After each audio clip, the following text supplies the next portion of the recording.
Hello and welcome to Politics War Room with James Carville, and I'm Al Hunt. Thanks for joining us. This week we're joined by author and Princeton University historian Julian Zelizer.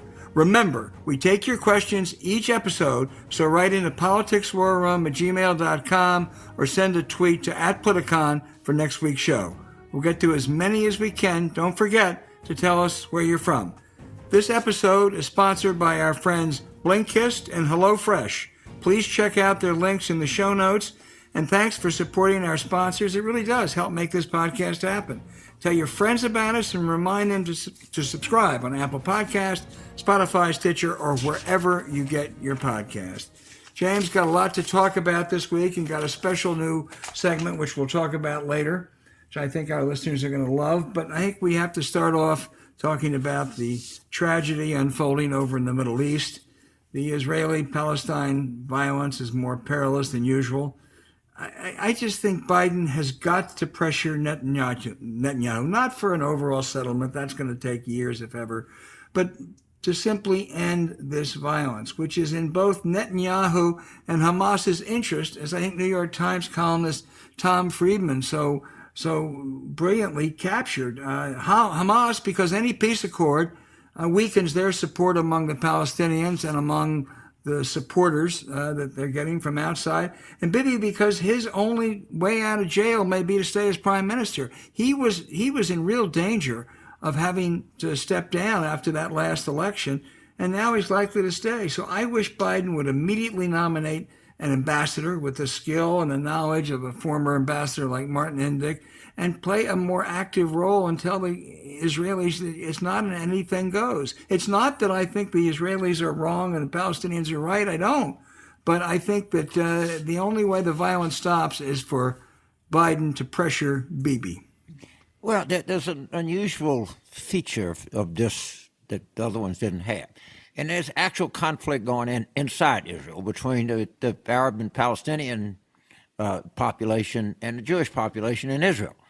And they're striking. I was listening to the radio this morning. They're having to close hospitals. They have those pharmacies because a lot of Arabs work there. I thought 47% of the pharmacists in Israel are Palestinian.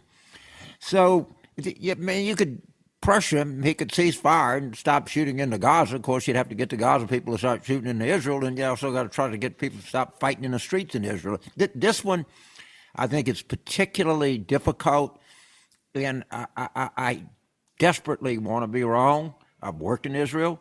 I know a lot of people there, a lot of friends there. I know a lot of family there, but this one seems like you might be able to get a ceasefire at some point, but it's not going to go back to the way it was. This is a challenging time for everybody in that part of the world. No, it is, and I don't think that there's any magic cure, but I think without the involvement of the United States, I think we sort of know, it's going to get even worse. One thing it does expose is that much ballyhooed Trump-Kushner-Abraham Accords, it basically said, hey, we'll get some of those other Arab dictators to recognize Israel because no one cares anymore about the Palestinians. Well, unfortunately for them, that's not the case. So we've seen, how flawed that was. And all you have to do is look. I guess it's not so much the Arab streets these days, James. It's social media. It is on fire, and it does not make the situation any easier. No, and everybody, there's a lot of blame to go around, but as I understand it, they were evicting 6 families in East Jerusalem. That was a kind of spark that led to this. And, the aggressive nature of the policy over the years to expand these settlements, you're just almost asking for trouble. And I hope that when they get a ceasefire, and I hope that people just rethink basically how they're doing this, because right now it's a situation that could get better, but it also might get better next month and get worse next year. I don't know. Well, some people, when they think about those settlements, James, they think, well, maybe it's a block here or there and, a couple hundred people. A friend of ours told us the other day that some of those settlements are as large as 100,000 people. This is not just reclaiming, a block or two. And it is impossible to envision any kind of long-term ceasefires, resolution, whatever one calls it, without dealing with the settlements issue. And that's not going to happen as long as Netanyahu is there. This fall, when you're watching a University of Michigan college game on television, when the big house is full, right, that's how many people in the settlements. That's about right on the number. Right. I don't know what town. I'll find a town. Greensboro, North Carolina, or something is about the size of it. One of the things that sent me up the wall, though, was predictable. Mike Pence wrote the other day, you know why this happened, James? Mike Pence says, this is going to shock you, that it's all the fault of Biden's weakness compared to Trump. This is Mike Pence's attempt to get back in the good graces of Trump world. I got a memo I'm going to send to the VP. Two things. Number one, you'll never get back in with Trump. Loyalty is a four-letter word for the Donald. Ask Jeff Sessions. And number two, if you think this is all due to what Biden has done in the last 4 months, just read a little history of the region. You'll find out maybe, Mike, it's a little more complicated than that. Yeah, we try to talk about things that are relevant on this show, and I don't think Mike Pence meets that standard. Except he's echoing a line we'll hear a lot. He what? He's echoing a line we're going to hear a lot. It's all Biden's weakness. Right. But of course it is, and can't do anything about that. When Obama came in, they criticized him for putting mustard on his hamburger. Right. So that's just it. But Mike Pence is in the dustbin of political history. He's going nowhere. The Trump people don't want him, and the anti-Trump people can't stand him. So other than that, he's doing fine. Yeah. He's not a tower of strength, but anyway, it's a terrible situation. Let's hope something happens this week. I do think that they ought to name an ambassador. The Trump ambassador was terrible. And they ought to name an ambassador over there. I don't think that's a solution to anything, but I think it helps. I think people like Martin Indig were helpful over there to an extent. Maybe the confirmation process would take a while because the Republicans will try to make a big issue of it. But, that's one thing that they can do. James, let's turn now to what I think we can rightfully say is that the cuffs may be closing in on the Donald. The New York Attorney General, as you know, has joined the U.S. Attorney in the criminal investigation of Trump in New York. There are reports that they're getting close, that they may have some Trump insiders, certainly who they're talking to. We don't know what they're going to say.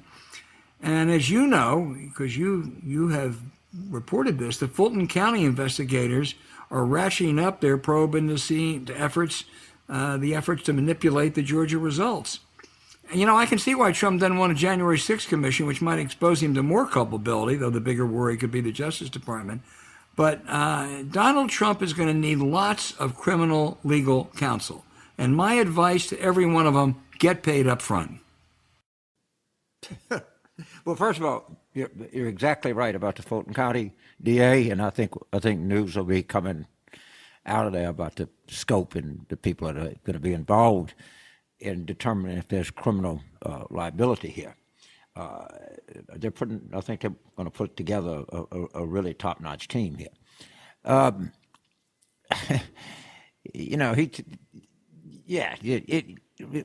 want to know how much he paid Rudy. I bet you Trump hasn't paid Rudy a single solitary penny. And then Rudy wanting to send a bill for $20,000. I mean, it's so clownish that you just can't help but laugh. I know it's serious subject matter. I know these people are criminals. I know they're terrible people, but it's they're such clowns. You just got to smirk. It's so funny. But Rudy Giuliani he's actually a hilarious man. He is. I remember back in the Nixon days, you thought, boy, what a clown show this with Tony Ulasewicz and some of those other really nutty people, the Cubans who broke into the Watergate. I mean, they really they look like model citizens compared to this crowd. I mean, it's hard to tell younger people, James, that at one point Rudy Giuliani was called with some justification America's mayor. Was the leading candidate for the Republican nomination at one point. He's a joke. He's a late night punchline now. He said the other day that they're treating me like the prosecutors are treating me like a mob boss. I mean, the mob may resent that. They may, but it's just tucking his shirt in. I mean, these guys got. It's amazing the lack of any self-worth that these people have. Their ability to. They want to go out and see how big a fool they can make of themselves. What was the name of the company? Fraud Guaranteed? Yeah. They actually hired a company named Fraud Guaranteed. Right. And they got to tell you what, they delivered on their promise. I mean, the Four Seasons press conference, one of the most hilarious events in modern American history of any kind.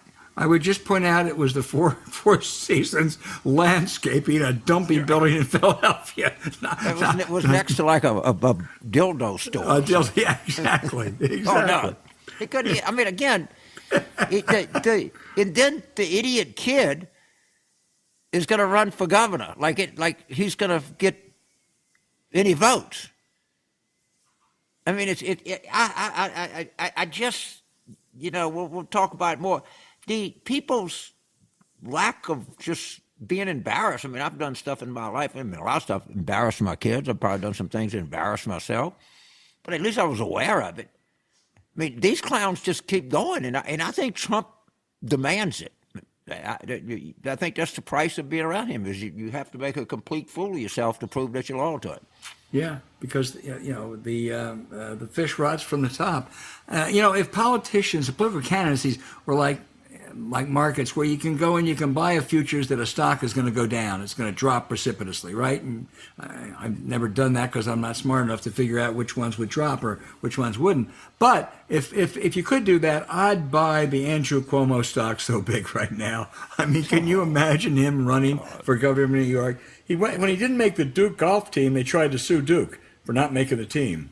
What? There's a site called Predicted, and I guarantee you there'd be odds on there. You can't, and anybody can. It's a betting site that you can bet on, and most of the things are like political. I think there's a $800 limit, so you can't lose everything. But I would put up anything that Andrew Giuliani, or whatever his name is not going to be the next governor. So what do you think the Donald is doing right now in Mar-a-Lago? Just try to picture Trump down there right now. Well, he's, hanging around the lobby, and he's talking to lawyers a lot. I guarantee you. 60% of his day is consumed with talking to lawyers. And he's, trying to get people to hold tight. And I'm sure that Don Jr. and Eric, are having great difficulty sleeping at night. And I think the guy is just trying to hold everybody together and talk to his lawyers. And he's getting ready to go to New Jersey to spend the summer. He may not be able. He may be in an orange. My prediction is this: he will be arraigned before he returns to Mar-a-Lago. Yeah, and for a while there were stories that he might not go to New Jersey because he didn't want to be extradited to New York. But the Palm Beach prosecutor said the governor of Florida has no control over whether he's extradited to New York or not. That's the control of the local authorities. If that's the case, it wouldn't matter because he will have to be extradited if they indict him. James, I think you're right. That's what he's doing. I think the other 40% of the time, other than greeting people who tell him how great he is, he's talking to those simpering sycophants he has around him who tell him how great he is. He controls the party. They're all afraid of you.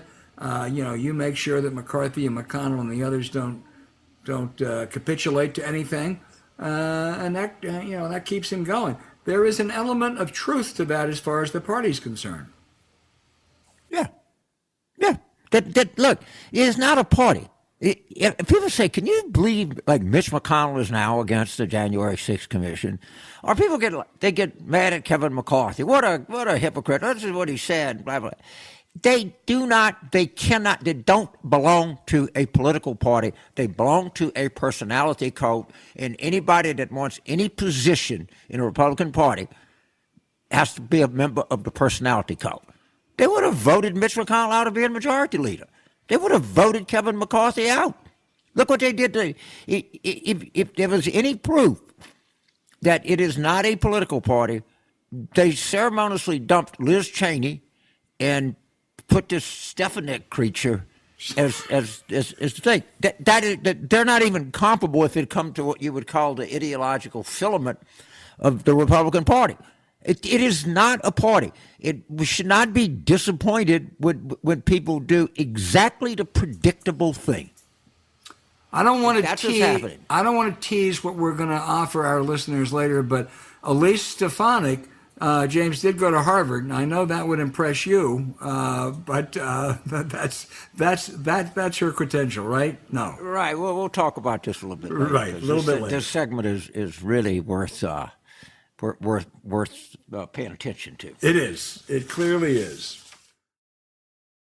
Hey, James, let's talk again about an ultimate life hack that you and I really appreciate for understanding things quickly. It's an incredible app called Blinkist that takes the best key takeaways for busy people like you, James Carville, collecting them from thousands of nonfiction books and condensing them down to just 15 minutes. You can listen to them anytime, anywhere. There's everything from self-help to business, health, and history, along with the latest titles from the bestsellers and the classic nonfiction titles you always meant to read but never had time to.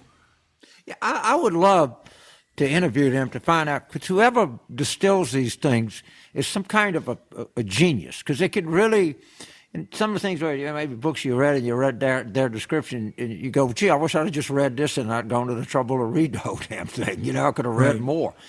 But what's really good is that I don't know how they do this, and do it on that kind of level and that many books. But every experience that I've had, which have been numerous with this outfit, has always been extraordinarily positive. I've always learned a lot, and I've always been in amazement that just in law school we used to call them poop sheets, and it would take all the complexity and kind of break it down for you. But of course, the law professors would scream at you not to read them, and we had a thing. The more that the law professors said, "Don't read this," the better it was. Professors never like that or Cliff Notes, that's for sure. But when you get to be our age, you really appreciate it. But you don't have to be our age. There are a lot of busy people in their 30s and 40s who can use this.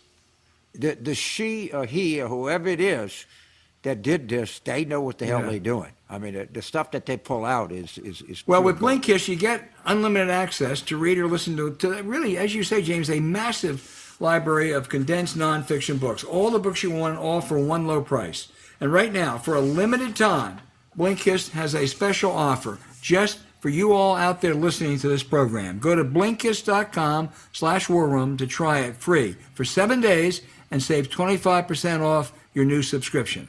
That's Blinkist, spelled Blinkist, Blinkist.com/War Room to start your free 7-day trial. And you'll also save 25% off, but only when you sign up at Blinkist.com/War Room. You also can look for the link in our show notes.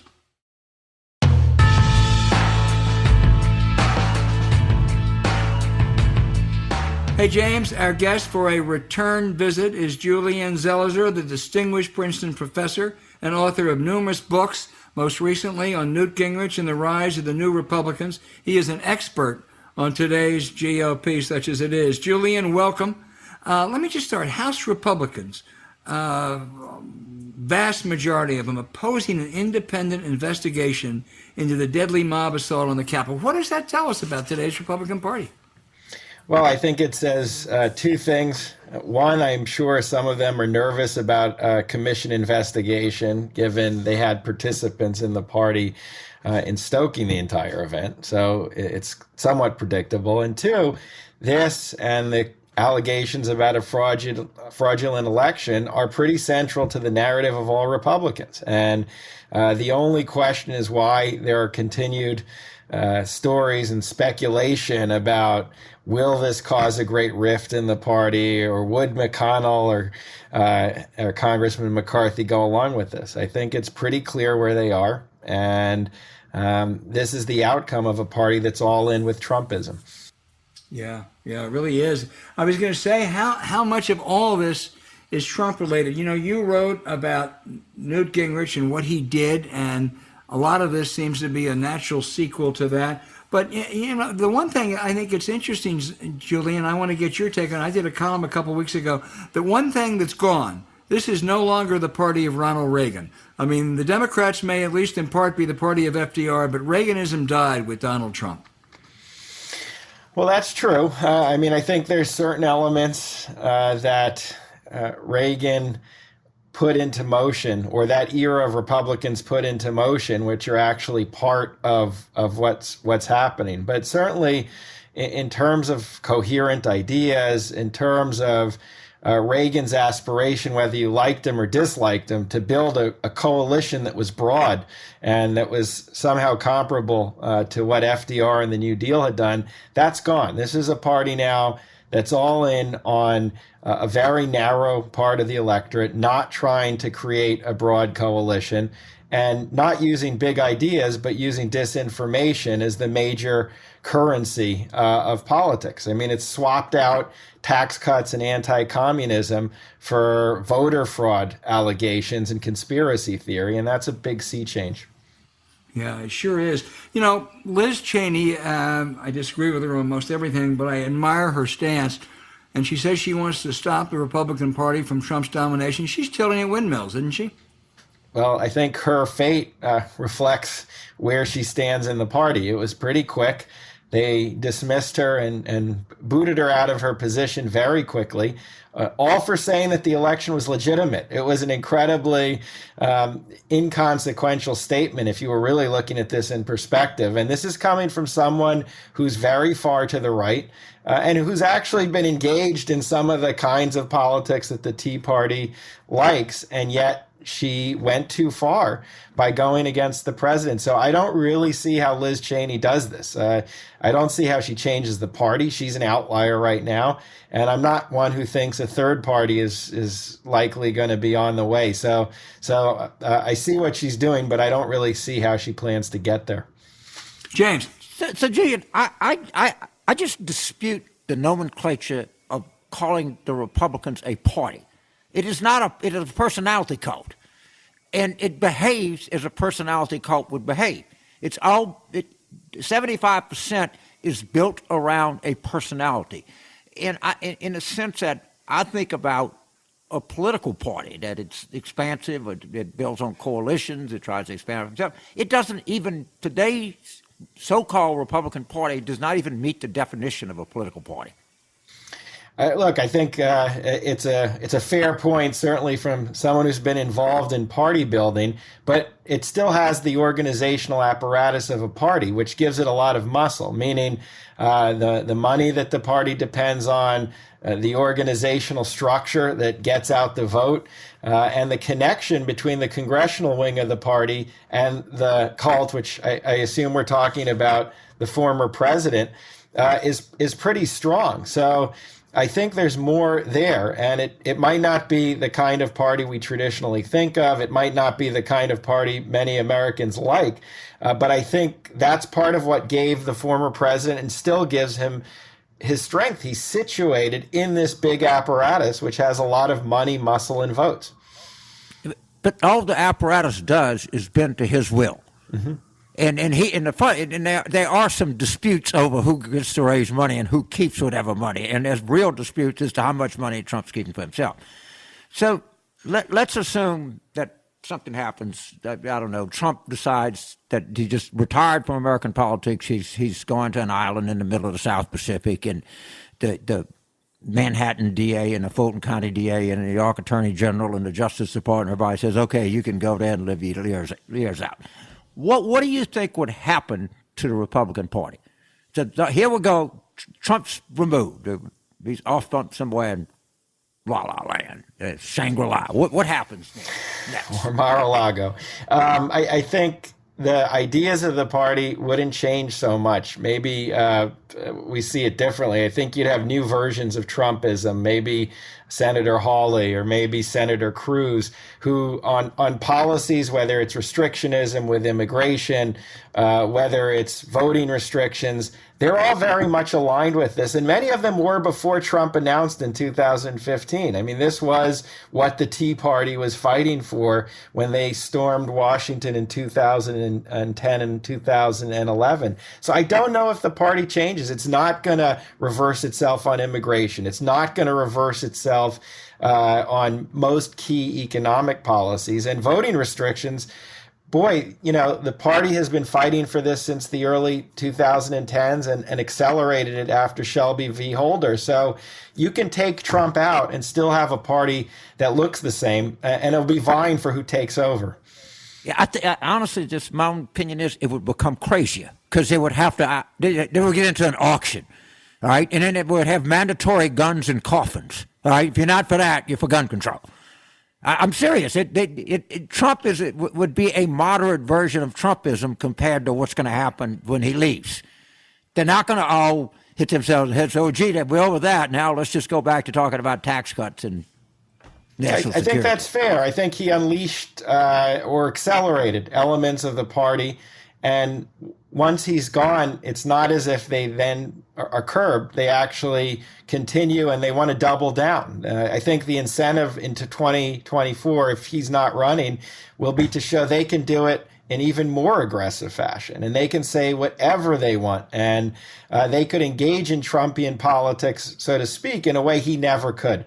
So I think you're probably right. And that's the dynamic of how politics often works. Especially because he did well enough in 2020 that I just think a lot of Republican candidates are not thinking, oh my gosh, we have to totally reverse what we're doing, or we have to have some soul-searching moment. They're just trying to figure out how to do this even better.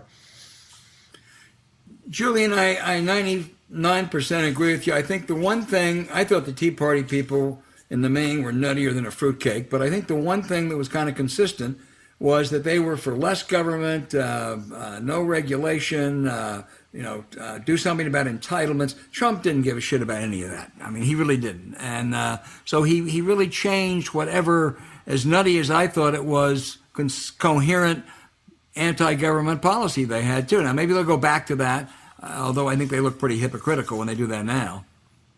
Yeah, I mean, they weren't totally consistent on that. And some of that was about Obama being the president as opposed to Mitt Romney or take your pick with Republicans. And certainly during the Trump era, a lot of those same Tea Party members weren't so consistent. It was use government in certain, it was about priorities rather than pro or anti-government. And so I don't know how much of a reversal there will be. I'm expecting to hear a more strengthened and vigorous opposition to Biden and some of what Biden is doing if Republicans can get themselves out of this mode they're in, where they're focused. In some ways, they're helping Biden because they're so focused on these other questions of voter fraud or, Congressman Gates and what to do about that. They're not even paying attention to the big story in Washington. But I'm not sure how consistent this party is going to be. And I think in some ways Trump exposed rather than changed them. So I was teaching at Tulane when the rise of the Tea Party, and I brought a lot of Tea Party people to explain. And almost to a person, what they would say is it's the debt. What we're saying is right. The debt that we're incurring is unsustainable, and we really, race is not important to this, but it's all about the debt. And of course, Trump came in and exploded the deficit, and there wasn't a word in opposition. I mean, I think the Tea Party intellectually is one of the great frauds in the history of the United States. I mean, but to be fair, and I don't know how what you two think on this. It's not a new story in Republican politics. Each cycle of Republican politics is centered on election demands to reduce the deficit and debt, and then it goes up, and there's Republican support. And this was a story with Reagan. It was a story. The only maybe exception would be George H.W. Bush, who at least kind of went in 1990 for a deficit reduction package. His son, increased it. And so I think in that way, that hypocrisy or whatever you want to call it is essential to conservative politics in the last 3-4 decades. Right. Yeah, we're so accustomed to it happening with Republican politicians, people don't hardly take note anymore. I guess my point is they claim to be that was their motivation for existence, was this horrible, gut-wrenching debt that we were faced with. And it was sort of unusual for a group. I mean, we have what's the name, Meyer, that runs the anti-deficit, the Pete Peterson kind of stuff, and they try to be consistent. And I think to some extent they are, but these people, they didn't care about the one issue they said they cared. It would be like the pro-life people. All right? The pro-life people are consistent. The anti-deficit people, there's no consistency at all. No, I think that's a good comparison, by the way, just to really, you can't imagine activists who are against reproductive rights all of a sudden flipping. But that's exactly what you have with the debt and deficit issue. Correct. You're going to see a whole bunch of born-again virgin deficit hawks now in the next couple of months. Julian, here's one thing that perplexes, I think, both of us. The Democrats have their left wing, their fringe group. It's much smaller. It's much more benign than the crazy Republicans. It's a huge force in the GOP. But the Democrats seem to pay more of a price, defund the police and all that. The Marjorie Greene, the real crazies, of which there are dozens and dozens, they don't seem to have hurt other Republicans. I mean, first of all, is that right? And if so, why? And will it change? They're two very different parties, and that's what a lot of social scientists say. And you can't just talk about polarization. You have to talk about different types of polarization. And the Republican Party has become, as a whole, much more extreme, not just in ideas, but in terms of tactics and its willingness either to be totally flip on issues or to kind of let all guardrails down. And when you have a party like that, there's just more room for someone like a Congresswoman Greene. And nothing really happens when someone does that, or a President Trump. The Democrats are still more conservative, not in terms of ideas, but in terms of their approach to governing and politics. And I also think it's just a much more divided party where the divisions play out, but there's kind of a mechanism to control some of the extremes. I don't think any of that exists in the Republican Party anymore, and that's a big difference. And that's why it's almost impossible to negotiate. You can't really have bipartisan negotiation when one party is in the place where the GOP has landed. And so the cost for Democrats is they pay more of a price. They're unwilling to go as far often as Republicans are. They're more bound by traditional processes of governance and ideas of truth and fact. So Julian, you hear a lot is, look, okay, 70% of Republicans think the election was stolen. There's something, maybe we should address this and, try to get people. Like 70% of Republicans think the earth is 5,000 years old. Is Princeton going to stop teaching biology because 70% of the Republicans think the earth? I mean, at some point, and I don't know what percent of the country it is, maybe it's a total of 35, we just have to say, fuck them. No matter how we talk to them, no matter how many focus groups we do, no matter how many academic papers come out, is the right way to do it. I'm not saying they're stupid. I'm saying worse than that, they choose to be stupid. They have made a life choice. And we keep thinking, and I keep reading pieces in the Atlantic and the New Yorker and places about the proper way to talk to. There's no sense in me talking to my brother-in-law. I mean, I'd be nice to him and anything, but if you believe in QAnon, I can't do anything for you, man. I hope you don't get sick. I hope you get, Social Security and Medicare. But 70% of the Republican Party can't run the country. I agree, and I think this is a problem that certainly plays out in Washington, and it probably reflects some of why there's limits to what President Biden is willing to do at this point in terms of negotiation. But at a much broader level, it's a fundamental problem.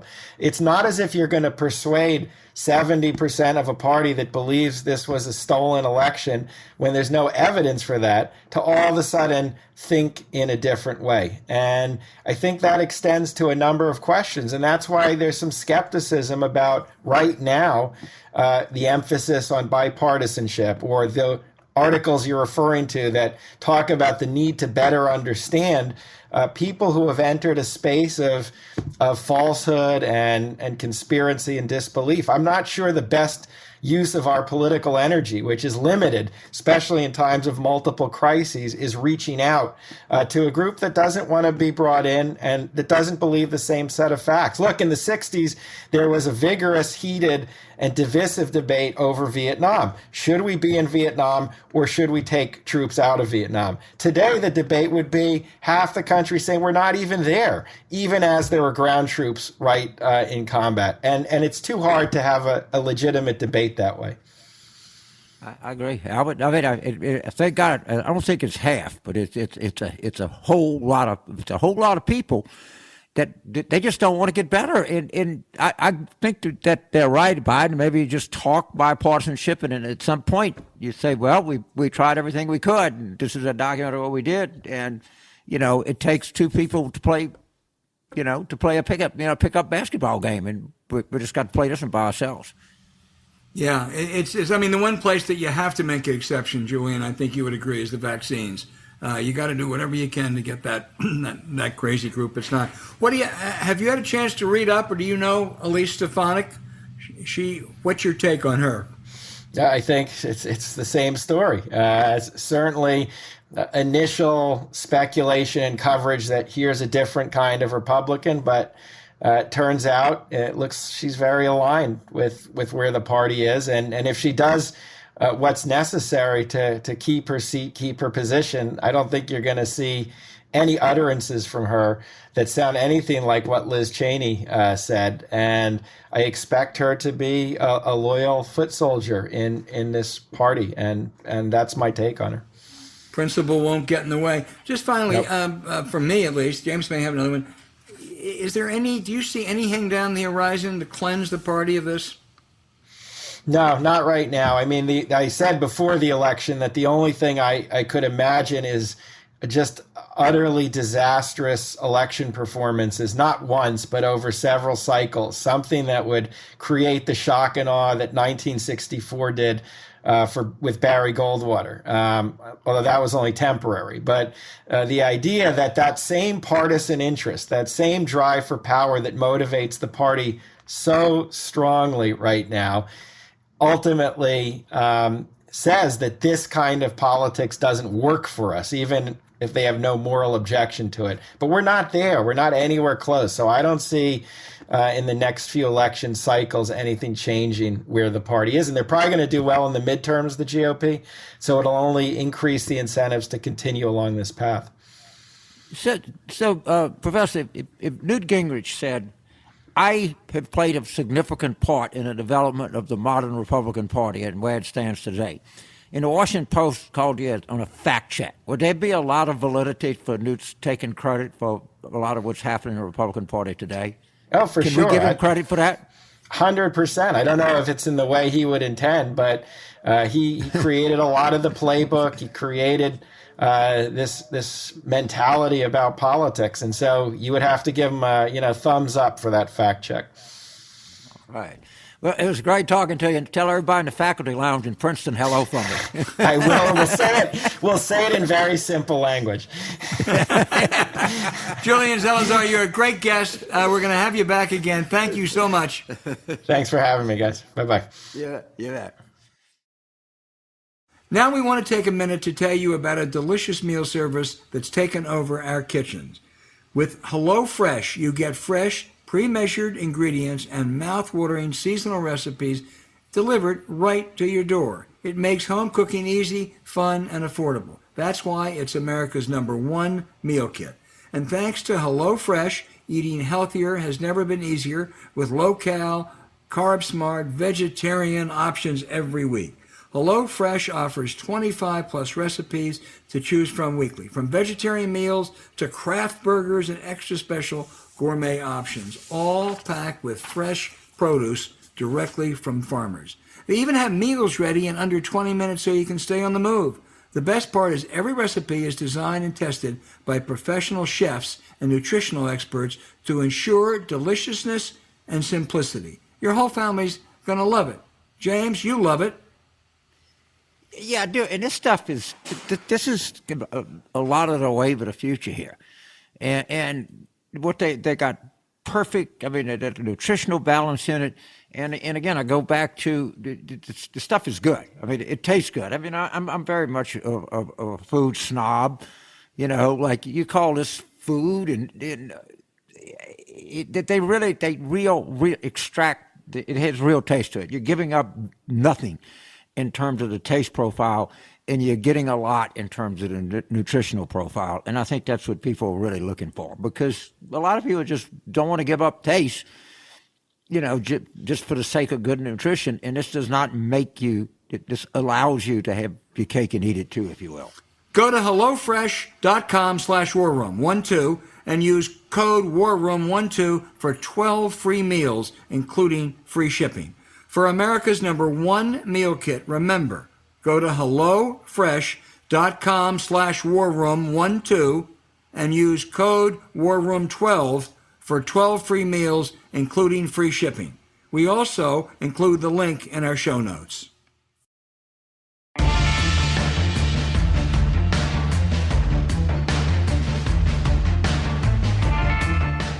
Hey, James, here goes the segment we love, questions from our listeners, which are always good, answers from us, which we hope are good. But they keep coming in more every week from all over, not only the United States, but all over the world. And the first, there are two questions that are almost the same. One is, boy, if I get this name wrong, I'm going to apologize ahead of time, but from Perth, Australia. Perth, Australia, we have, I think it's Sabaccio, but if I messed your name up, let me know and I'll get it right the next time. And he and Mike in Albuquerque both, in essence, want to know, there's talk of a lot of prominent Republicans breaking away to form a third party. Even with the threat of a GOP-led anti-democratic voting bills and the specter of gerrymandering isn't gaining seats in the House and Senate for the Dems possible if all this friction continues? Well, you know, but first of all, from the Rocky Mountains to the Indian Ocean, oh, man, Politics 2020 Forum spans the globe. I just hope I got his name right, because that would really embarrass me if I didn't. Anyway, go ahead. So, what's the central question here? Well, the central question is, are the Republicans so screwed up? Are there going to be a breakaway group of prominent moderate conservatives, and are they going to get in kind of trouble? And that maybe give the Democrats great openings. I think it's a wish. So the breakaway group now is led by Miles Taylor. Raise your right hand if you know who Miles Taylor is. All right? There are no, to my knowledge, there are no elected Republicans in a position of power that have very much to say about any of this. So, yes, Miles Taylor and Bill Kristol and Rick Wilson and, Stuart Stevens and people like that, they, even Mona Sherrod. But they don't have to face Republican voters, because if you face Republican voters, you will lose. All right? And it's good. We have, patriotic people that are putting country above party or ideology, that are standing up for democracy. They're just so damn few that are in public office. And that's why they're not leaving a political party. They're leaving a personality cult. There is no Republican Party. There is only the personality of Donald Trump. I can't emphasize that enough. And I've got to apologize to our questioner. It's actually Marty, who is from, again, this I may get wrong, Sabaccio, Perth, Australia. Now, does anybody know what Sabaccio, Perth is? I don't. Let's just say Marty from Perth, Australia. It's a good question, Marty. We have Tom from Menashaw, Wisconsin, who says Republicans never going to compromise on S1. I agree. Does that mean that Joe Manchin is holding back or eliminating the filibuster? What will it take to change it? Again, we've talked about this before, Tom. They are not going to eliminate the filibuster. That is a non-starter. It is not going to happen, number one. Number two, they will not pass that crucial, critical, most important of all pieces of legislation, S1, by getting any Republican votes. So the only possible solution is for Joe Biden and Joe Manchin to agree to a one-time, whatever one calls it, carve-out. It's been done before. McConnell did it for Supreme Court nominees. Harry Reid did it for appellate court nominees. Don't know that it's going to happen, but Tom, that's the only possible way out of this. I concur. And let's hope. James, we have Corey in Hershey, Pennsylvania, who wants to know, do you support term limits for Congress for the House and the Senate? No. And everybody of my generation that lives in Hershey claims they went to the game that Will Chamberlain scored 100 points. Oh, I listened to it on the radio. I love Hershey. I've been there many times because I work with Governor Casey and the Inn and the Lodge, and Jim Brown, who's a good friend of mine, is on the Hershey Board of Directors. And so you live in a great place. But what was the question? Well, it was your favorite term limits. We have term limits. It's called elections. Right. So rather than wasting your time on lobbying for something that's not going to happen, like term limits, Republicans were all for term limits. I mean, the columnists and all the top Republicans and Newt Gingrich until they got in the majority, and then all of a sudden they didn't think term limits were so good. I'm not for term limits. Yeah. We have a good question here from Patrick in Eugene, Oregon. He says, after 30 years of gathering strength and taking over the party in the Supreme Court, do you think those right-wingers, libertarians, billionaires, whoever they are now, will try to pursue a complete takeover and institute a constitutional convention? That's not as remote a possibility as people think. I haven't looked it up lately, but they're only, 3, 4, 5 states away from being able to call a convention. Now, there are lots of legal issues as Congress have to go back and do it again. But all I can say is that a constitutional convention today would be a disaster. Yeah, first of all, I'm going to try to come out to Eugene for the NCAA track finals. There's a good chance that LSU's going to pull off a dual victory here to win the NCAA men's and women's. It's a possibility. And I've always wanted to go to Haywood Field, and it's one of my venues that I haven't visited that I really, really want to visit.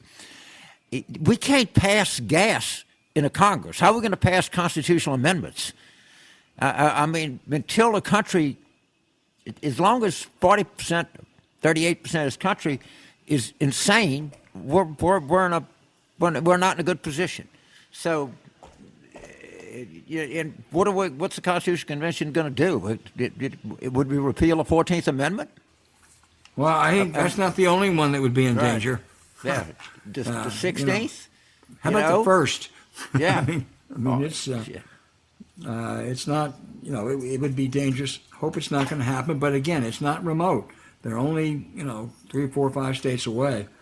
James, this is really a good long-term question. Mike in Brunswick, Australia. We're doing pretty well down under today. Who talks about Republicans are backing Trump's big lie. How about if they do take the House in 2022 and the Senate? What are the concerns for Republican House ratifying the 2024 presidential election? I think what Mike is saying, Biden wins re-election or Harris wins or a Democrat wins, it's something comparable to this time, but the Republicans control the Congress. They would go in lockstep with Trump? Yeah. I mean, they would have to be fair, at least in some of this, some voted to impeach him. Not very many. So it would depend by how much they carried it, because they'd probably lose maybe let's just assume they have 227 Republican members in 2024. That would be a sufficient majority. But if they have 222, they might not be able to pull it off. Yeah, no, I agree, but it's something you don't dismiss, given what they've done in the House now. Troy from Laurel, Maryland says, why don't the Democrats push the idea Republicans want the poor and middle class to pay for infrastructure instead of corporations or the wealthy? I mean, you're dead on right, Troy. That's exactly what the argument is over. I mean, McConnell and others are saying, let's do an excise tax. Well, there are ways to make an excise tax less regressive, but basically it does affect the poor more. I would be for raising the gasoline tax with rebates, but the idea of an ambitious infrastructure plan financed by taxes on corporations and the wealthy, at least in part, is to me a winning political argument. And I hope the Democrats will make that case more strongly. Yeah, he did. I've been to Laurel, went to the racetrack there. It's popular. People like the idea, and they're talking about a tax increase of households with more than $400,000 worth of income. In the metropolitan Washington area, which is a very prosperous metropolitan area, only 4% of the households earn more than $400,000. The other thing, if you earn $500,000, you're only paying the stepped-up increase on $100,000 worth of your income. So we got inequality is a horrible, horrible, gut-wrenching problem in the United States, and I'm not sure the Democrats can pass this, because these rich people are going to fight like hell. I mean, like crazy, and they're going to put out, if you tax 4% of the households in the Washington, D.C. metropolitan area, you're going to cause a massive recession, a depression. I mean, it's asinine, it's stupid. This is like one of the smart things this country could do is have really wealthy people pay for infrastructure that ordinary people use. This is the best idea I can imagine. Amen and memo to the Washington Post, New York Times, and Wall Street Journal. Have a reporter who just covers those K Street lobbyists and those big interests trying to stop this. And be doing is identify them. Let us know who they are, how much money they're giving, what arrangements they're making, because that's what's going on right now. And they're Democrats as well as Republicans on K Street. So I would hope that that they would be in the glare of sunlight. It would help them all. James, we got a bunch more here. There's one I want to find that is, you'll love this, and you can hear him right now. This is John in Griffin, Georgia. He said, I've been a Republican my whole life, but after the Trump, January, Liz Cheney, I just couldn't effing do it anymore. Some bitches are nuttier than a porta potty at a peanut festival. I went independent, the second impeachment. Now I want to be a Democrat. I'm pissed. I'm motivated. How do I become a Southern Democrat? Is there room for a moderate neocon in that party now? Man, there's room for anybody in our party. Remember, unlike your former party, we're a party of coalitions. And my view is we always should expand the coalition to as many people as we can. So from one Southern Democrat to apparently a soon-to-be Southern Democrat, welcome to the party. Right. If you got any more, we're not a very exclusive club here, dude. The more that come in, the better. John, I got to tell you, any guy who talk about some bitches are nuttier than a porta potty at a peanut festival, that Democratic Party needs you, John. Join today. James, we got one more, which I think you may not mind if I can find it here. This is from Dave in San Diego. What do you think of the LSU Tigers' new lady hoops coach? She had some interesting opinions on the virus. Well, first of all, I'm crazy about the hire, and based on the fact that she's won 3 national championships at Baylor, and she was a great player. She played at Louisiana Tech. She's from Tickfall, Louisiana, which is maybe 2 miles from, not very far from where Governor John Bell Edwards grew up. So she's Louisiana through and through, and I saw excerpt in that. Actually, you saw the whole thing. Yeah. Her speech at the Basketball Hall of Fame was quite remarkable. She knows how to win, and that's what we need. We got to know how to win. So I'm very excited about Coach Mulkey coming here. I really followed her son. He was a shortstop and a good one for LSU baseball team for a couple 3 years. She was great at that Hall of Fame, James. First of all, she was presented by Michael Jordan. Which is not a bad presenter. And she later in her speech talked about her son who's in the St. Louis Cardinals organization. And she basically said, if they don't have the sense to bring him up, Magic Johnson sitting out there with the L.A. Dodgers, would you trade for him right away? She was impressive there. Someone said she had some right-wing views. I hope not, because she's a good coach. Yeah. Don't give it up. Yeah. I'd rather win a national championship with someone that has right-wing views than lose, finish last if someone has views that are more politically aligned with me. But spoken like a true sports fan.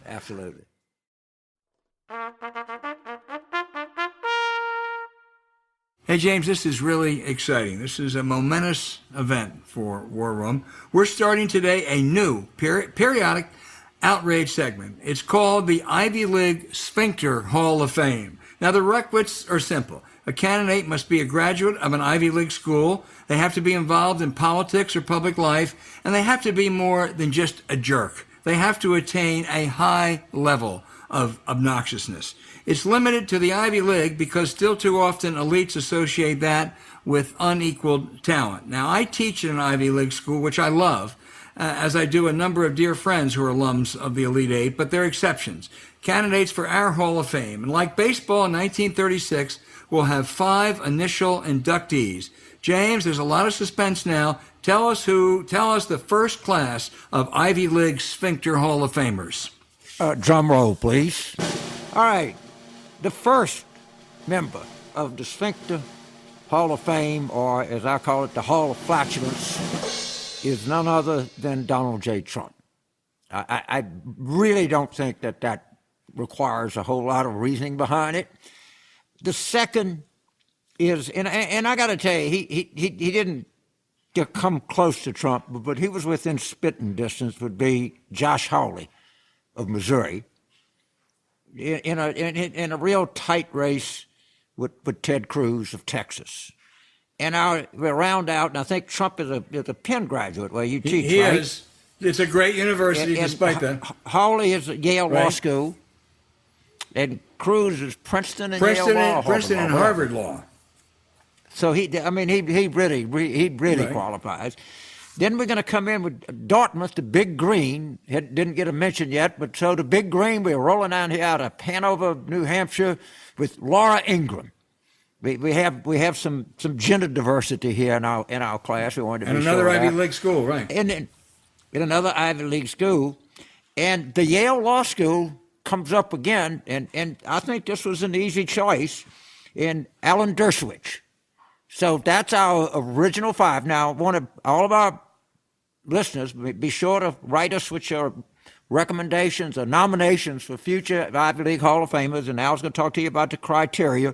But believe you me, Willie Mays and Henry Aaron and Ted Williams, they're all going to get in. They're all going to get in. We just had to go with this 5. Equivalent. Yeah, well, you're right. I mean, Trump is the Babe Ruth of this class. There's no question. He is in a contest with James Buchanan for the worst president ever.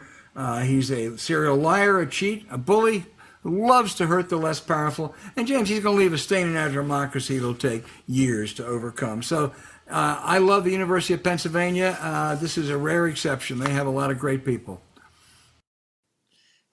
Absolutely, but this is a very fun project. It's one that we give a lot of thought to, and be sure that as curators of this Hall of Flatulence, or the Sphincter Hall of Fame, if you will, we take our role very seriously, and we study very hard, and we also need study aids. So please let us know some nominees on your part. Or it's okay if you think we left somebody out or we put somebody ahead of somebody that should have been there. We're always open to having our Well, there are going to be other inductees. It's like baseball. I mean, this is just the original class.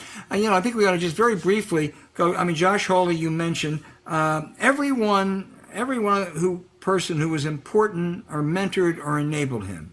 David Kennedy, his academic advisor at Stanford. Jack Danforth, who cleared the way for him to win a Senate seat in Missouri. Even his 8th grade student council colleague all say he's turned into an unprincipled hypocrite. I mean, James, that's a lot of credentials for the Sphincter Hall of Fame. Yeah, it is, and I got to say, he worked hard. I want to give Josh Hawley credit. He really worked at being an asshole. I mean, he put time in. He did, and he was willing to go out and do it publicly. He wasn't a guy that he's not duplicitous. He's not an asshole in private, and then doesn't act like one in public.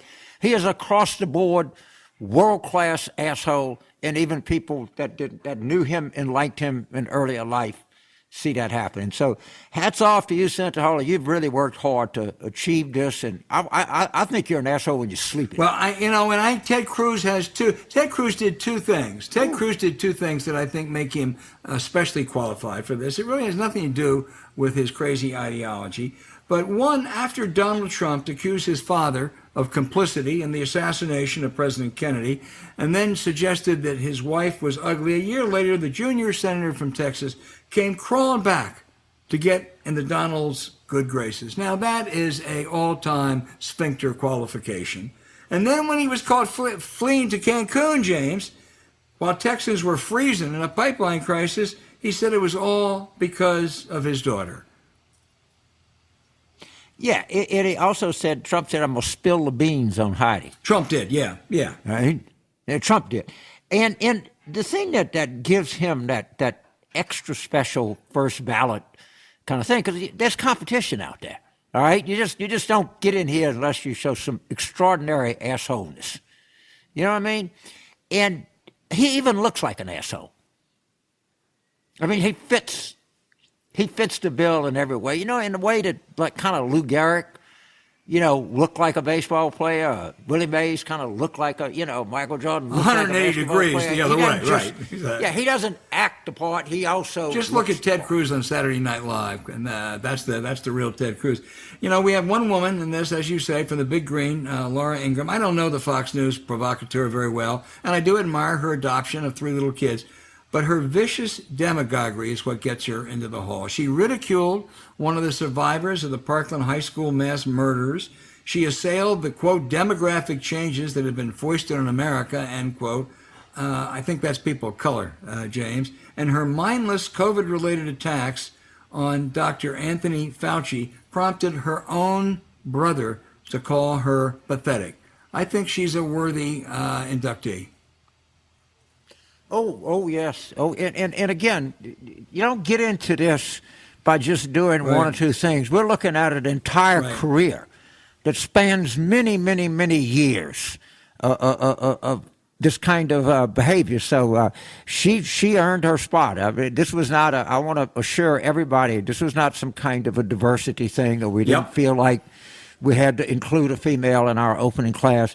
This was a well-earned spot on her part. I don't know if she was the Ty Cobb of this class, but she was in there. And our final, I think that's probably a better analogy. Our final inductee, and again, this was an easy one. And I want all you out there to know that this top 5, we're very proud of the group, but there were some very close contenders who will be in subsequent inductions in the weeks and months ahead. Our final one is Alan Dershowitz, Yale Law School. Now, when it comes to brilliance, he probably gets an A, on character an F. Even conservatives laughed at his performance as one of Trump's impeachment lawyers. Then there was his close association with sexual predator pervert Jeffrey Epstein. He revels in personal attacks. When Bernie Sanders last week wrote a column calling for a more balanced approach towards the Palestinians, Dershowitz wasn't content to say, I disagree with X, Y, or Z. He said Sanders was a self-loathing Jew. Dershowitz, too, over a lifetime, James, has earned this. Yeah, in Alan Dershowitz's case, I think it is lifetime achievement award, because I think he's evolved into something. But he's developed in this century, he's developed into a world-class thinker. He really has. I mean, world-class on every level. And he's, of course, he's very upset because, let's be honest here, Alan Dershowitz has faced discrimination for what he's done, because he complained publicly that he doesn't get invited to dinner parties on Martha's Vineyard. And I feel sorry, but the last thing in the world I'd want to do is sit next to Alan Dershowitz at a dinner party. There's one thing that's worse, James. He also he nude bathes on a beach up there, and the last thing in the world I want to do is see Alan Dershowitz, nude bathing. Oh God! So, oh God! Oh my God! Don't stay away from that. Jesus, that'll ruin your whole life. All right, you listeners out there, this is we are really proud of our Sphincter Hall of Fame initial inductees, but we're going to build. This hall is going to grow. There are lots of candidates. I want to remind you again, there are only 3 qualifications. They have to be an Ivy League graduate. They have to be involved in politics or public policy. We don't want any tax fraud, cheaters, or anything like that. These are people who are in the public arena. And thirdly, they have to be beyond just a jerk, as I think you saw with our 5 inductees. They really have to be a world-class jerk. So please please send in your nominations. There are 8 schools to pick from, and we're going to read every nominee you send in. Right, James? Absolutely. And, sometimes we might go back in history a little bit, too. On old-timers? And have an old-timers way. Yeah. Like maybe Woodrow Wilson. Yeah, no, there's... Well, I'd have a Democrat in there. Yeah, there's some strong candidates for that. Absolutely.